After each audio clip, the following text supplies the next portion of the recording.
دور بینچ پہ بیٹھی سیاہ فام لڑکی کو دیکھ کر اس کے قدموں میں تیزی آ گئی۔ وہ سبک رفتاری سے چلتی بینچ کے قریب آئی۔ Good morning. سیاہ فام لڑکی نے چونک کر سر اٹھایا اور پھر ذرا سا مسکرائی۔ Good morning to you too. وہ اسی طرح کتاب کے کناروں پہ مضبوطی سے ہاتھ جمائے بیٹھی تھی۔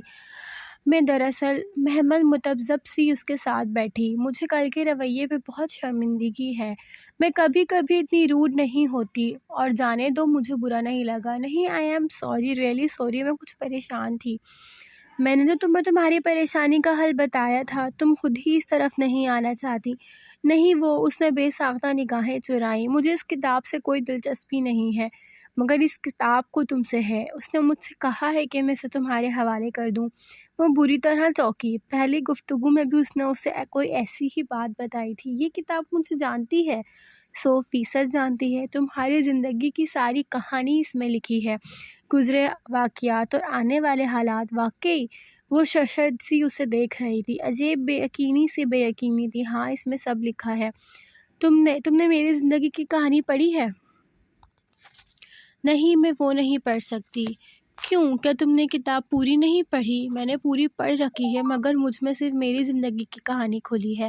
تمہاری زندگی کی کہانی صرف تم پہ ہی کھلے گی۔ تم کیا کہہ رہی ہو؟ میری کچھ سمجھ میں نہیں آ رہا۔ اب کہ وہ واقعی پریشان ہو گئی تھی۔ آ جائے گی، ہر بات سمجھ آ جائے گی، بس تھوڑا وقت لگے گا۔ وہ اسے دیکھ کر رہ گئی۔ وہ لڑکی کون تھی؟ کہاں سے آئی تھی؟ اور یہ کتاب اس کے لیے صدیوں قبل لکھوا کر چھوڑی تھی؟ کچھ بھی نہیں سمجھ میں نہ آتا تھا۔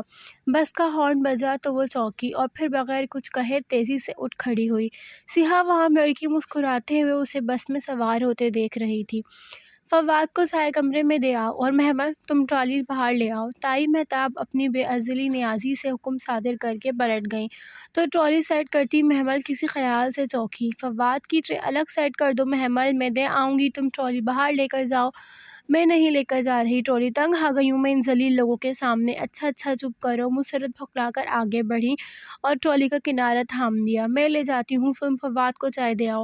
اور یہی تو وہ چاہتی تھی۔ تو شانے اچکا کر بظاہر لاپرواہی سے فواد کی ٹرے سیٹ کی، اور پھر اسے اٹھا کر دھپ دھپ سیڑھیاں چڑھتی گئی۔ فواد بھائی، دروازے پر ہلکا سا نوک کیا۔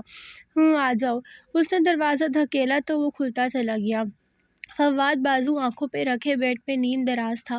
فواد بھائی، آپ کی چائے۔ ہاں رکھ دو۔ وہ کسل مندی سے اٹھا، انداز تھکا لگ رہا تھا۔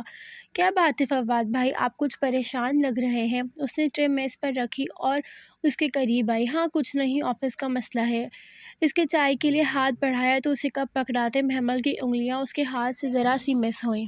اس نے فوراً ہاتھ کھینچ لیا تو وہ بے ساختہ مسکرا دیا۔ چائے کا گھونٹ بھرا۔ چائے تو تم اچھی بناتی ہو، اماں نے بنائی ہے۔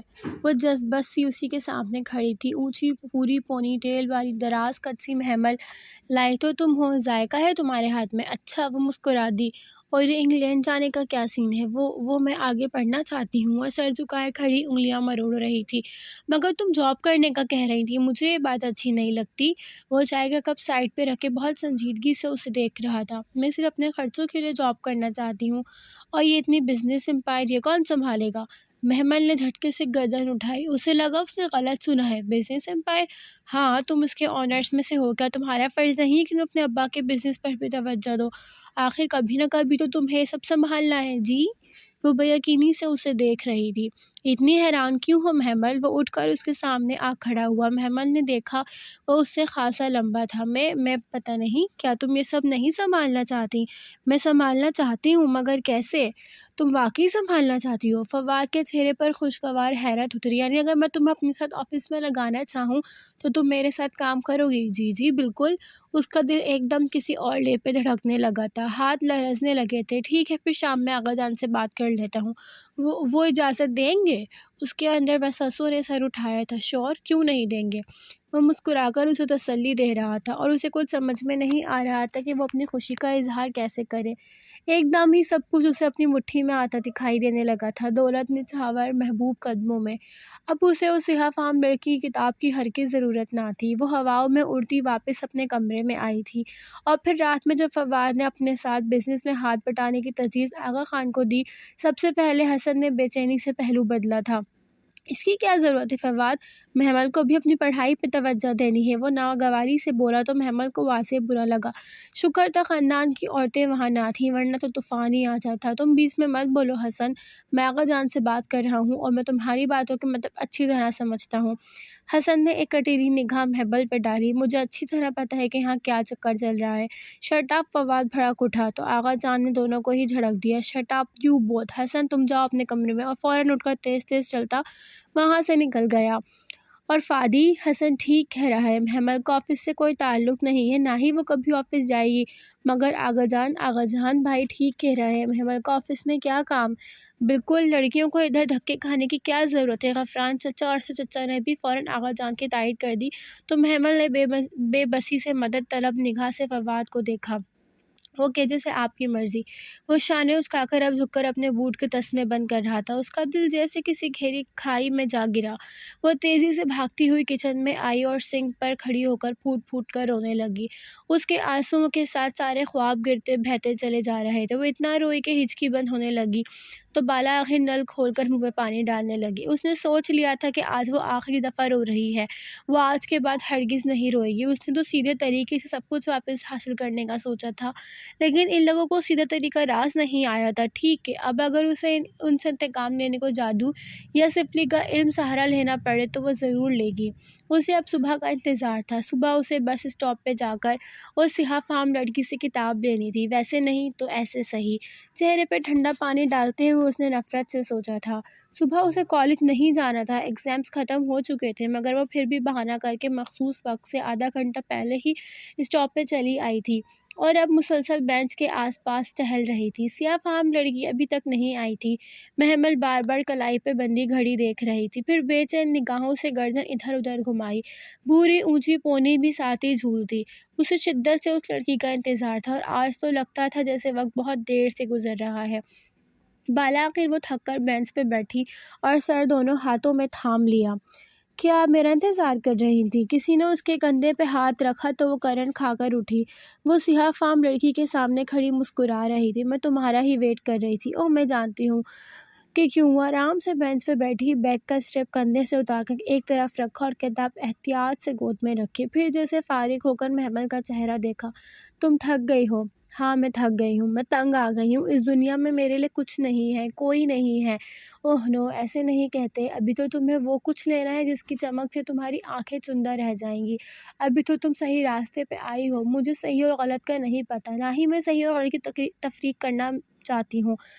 اس میں اختیار ہوں۔ نگاہیں چرائیں تھیں اپنے دل سے، اپنے اندر بیٹھے گل کے احساس سے۔ کوئی بات نہیں، شروع میں کتاب مشکل لگے گی، جیسے کوئی عذاب ہو، قید ہو، مگر پھر عادی ہو جاؤ گی۔ وہ ویسے ہی مسکرا رہی تھی۔ یہ کتاب مجھ سے کیسے بات کرے گی؟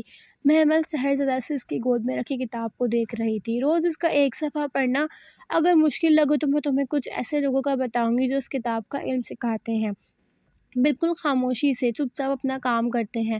میں تمہیں ادھر لے جاؤں گی، وہ تمہیں اس زبان کا علم سکھائیں گے جس میں کتاب لکھی ہوئی ہے۔ پھر جب تم روز اس کا ایک صفحہ پڑھنے کے قابل ہو جاؤ گی تو تم جانو گی کہ ہر صفحہ تمہارے لیے یسٹرڈے کی رداد ہے اور تمہیں ٹمارو کی تدابیر بتا رہا ہے۔ اور اگر میں ایڈوانس میں ایک صفحہ آگے پڑھ لوں تو مجھے اپنے آنے والے کل کا علم ہو جائے گا، ہے نا؟ نہیں، تم ایک دن میں پوری کتاب بھی پڑھ لو تو بھی وہ تمہارا یسٹرڈے کی رداد ہی رہے گی، لیکن اگر وہی صفحے تم اگلے دن پڑھو تو وہ اس دن کے حساب سے تمہاری گزشتہ دنوں کی رداد بن جائیں گے۔ کیا مطلب؟ وہ الجھ سی گئی۔ یہ کیسے ہو سکتا ہے کہ ایک ہی صفحے کا ایک دن میں ہی مطلب بدل جائے؟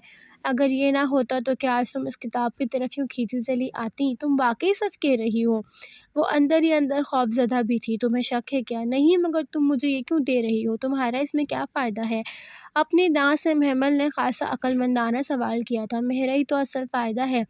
وہ پھر اسی پراسرار طریقے سے مسکرائی۔ جو کچھ تمہیں حاصل ہوگا اس کا ایک شیئر تو مجھے بھی مل جائے گا۔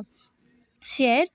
وہ دنگ رہ گئی۔ کیا مطلب؟ کتنا شیئر؟ کتنے %؟ شاید آدھا، شاید اس سے کچھ کم، معلوم نہیں، مگر یہ تمہارا مسئلہ نہیں ہے۔ میرا حصہ مجھے مل جائے گا۔ یہ کتاب خود میرے پاس آ کر مجھے میرا حصہ دلوائے گی۔ اچھا، وہ متحر سی تھی۔ پھر میں یہ لے لوں؟